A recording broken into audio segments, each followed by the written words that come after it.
So how are you guys? How are you doing with everything? How's everything going? It's fine. Yeah? I mean, look, it is bittersweet to be down here. Yeah. We're very lucky, that our production qualified to get an interim agreement with the Screen Actors Guild, and we could come down here and talk about the show. But at the same time, it stinks because we have so many other friends who are also proud of the work that they've done in the last year or so and wanted to come down here and talk about it, and they can't. And my hope is that that just brings us to the larger issue of the unbelievable imbalance between creatives and the money people. So bittersweet. There you go. Yeah, well said. I mean, with all of these topics that are being discussed, but also it's nice to be involved in the independent projects, to work with friends and to support that, because often those feel a lot more like family, and so it's a great gift to be with everyone again and be able to talk about our show. And so what can you tell us about your show?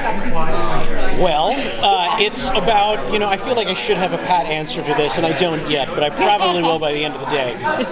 It's about sort of the inner workings of a small production company.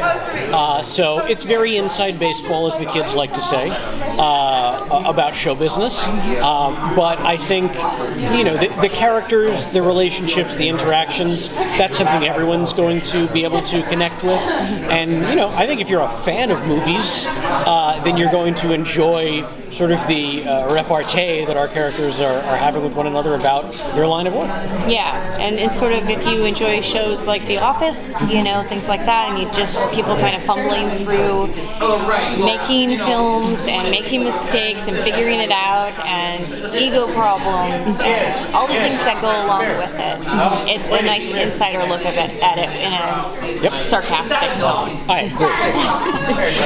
And obviously, did you guys have to do much research? I mean, it's a production company, right. Like an underdeveloped production company. I mean, if you've been in this business for even 6 months, then you've met every character that works at this company. Yeah. So I don't think any real research was required. My research was working with Thomas on another movie as his love interest, so we kind of already had our homework done. Except I got to push around some men in this show, and that was really nice to be the person in charge and giving attitude instead of just kind of being the power position. Yeah, so I was going to ask that because your character is kind of, and I hate using the word girl boss, but like you're taking usually what is made for a male character. So how was that for you? It was fantastic. Yeah, in so many ways. Because they have to stick with the story here, and I could be a real jerk, and they can't usurp my power, so it felt nice. Yeah. And what drew both of you to the script?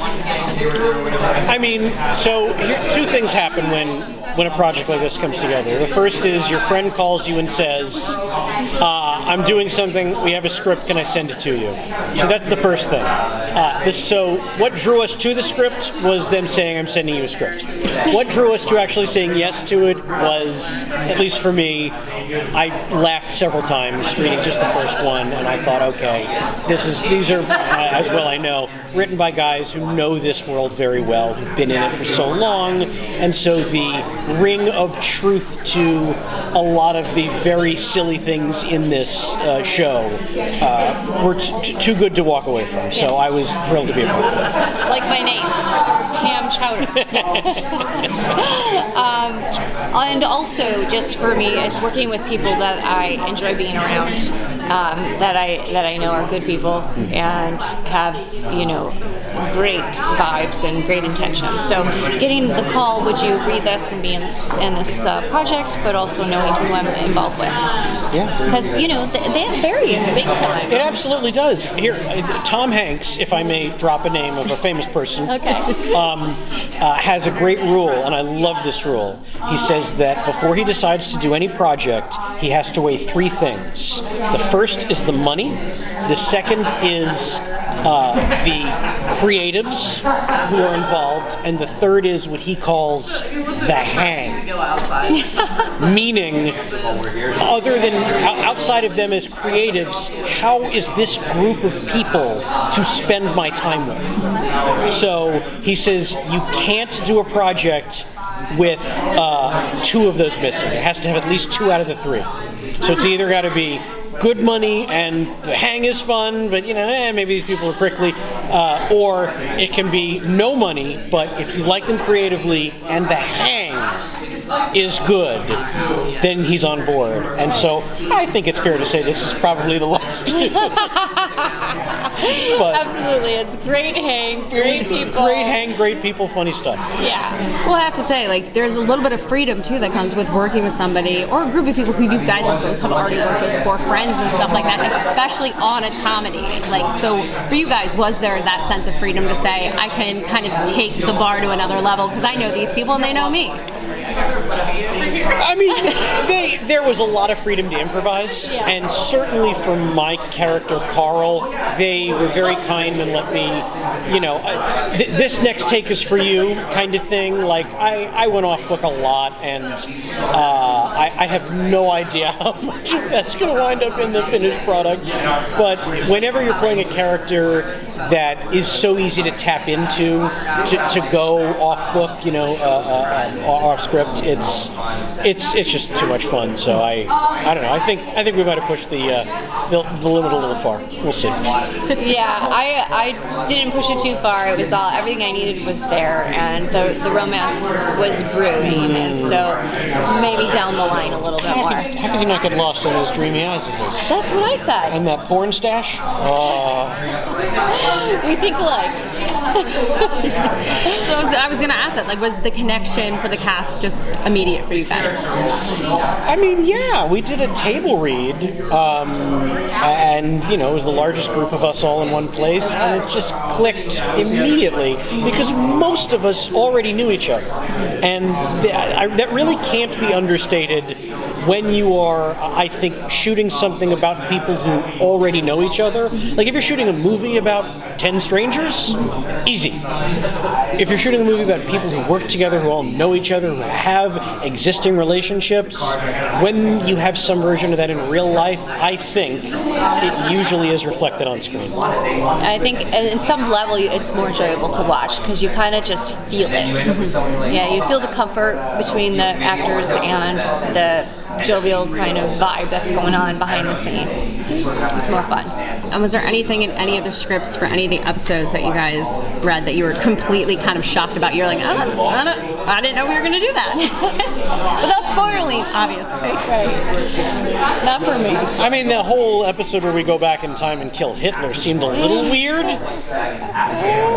but I didn't write it. Yeah, we'll see how that plays. Yeah, they may cut that episode. I don't know. We'll see. Yeah. And what do you guys kind of hope that fans take away from this, viewers will take away after they've seen it?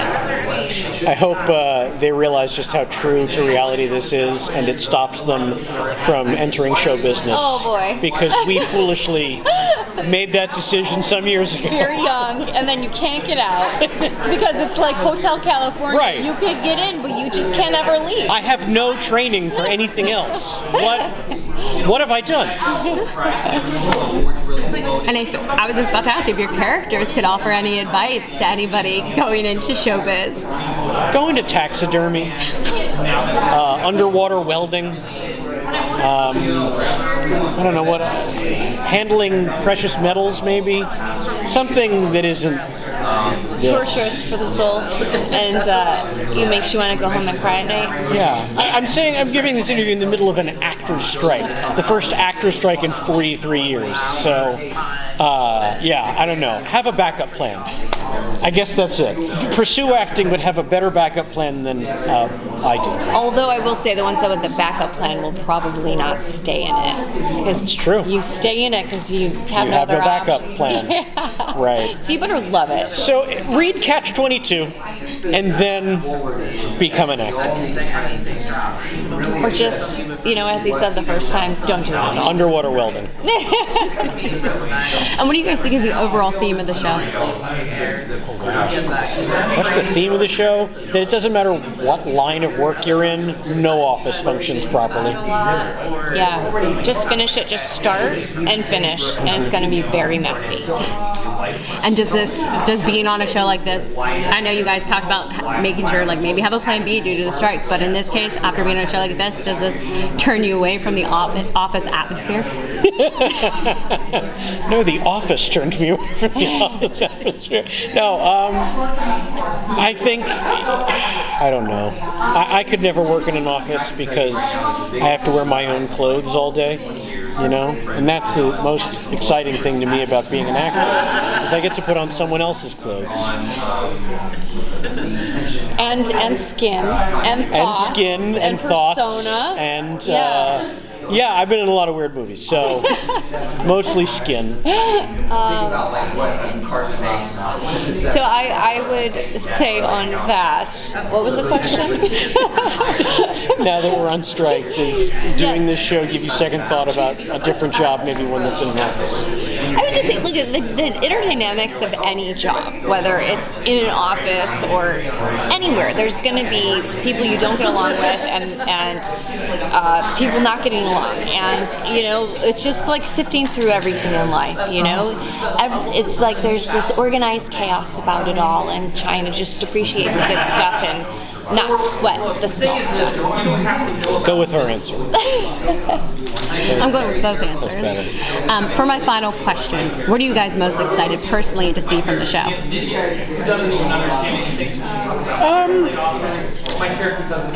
You want to go first? I like seeing people fall flat on their faces, you know? I like seeing people mess up. I like seeing awkward, and I think it's all very relatable to just the human experience. And I think you get a lot of that in the show. Yeah, I know. I want to piggyback on that. I think she's absolutely right, and I think, like, when you talk about show business, especially now, the two conversations, the actual conversation we're having in the entertainment industry, and then there's the other conversation about what's happening from people who are outside of the industry. I hope that this show actually gives them a glimpse into what it's pretty close to being like, so that it takes that sheen away, and it just reminds people watching, oh no, they're regular people who just create stories and entertainment for a living, but they're still regular people with regular person problems, and they get lied to by their bosses, and they have to lie to their bosses, and it's just all the same stuff, just in a different line of work. Well, thank you guys. I appreciate you talking with me, and I cannot wait for people to see the show. Same. Yeah. We can't wait to see it either. Tell us if it's good. I will. First time we saw the trailer today, so yeah.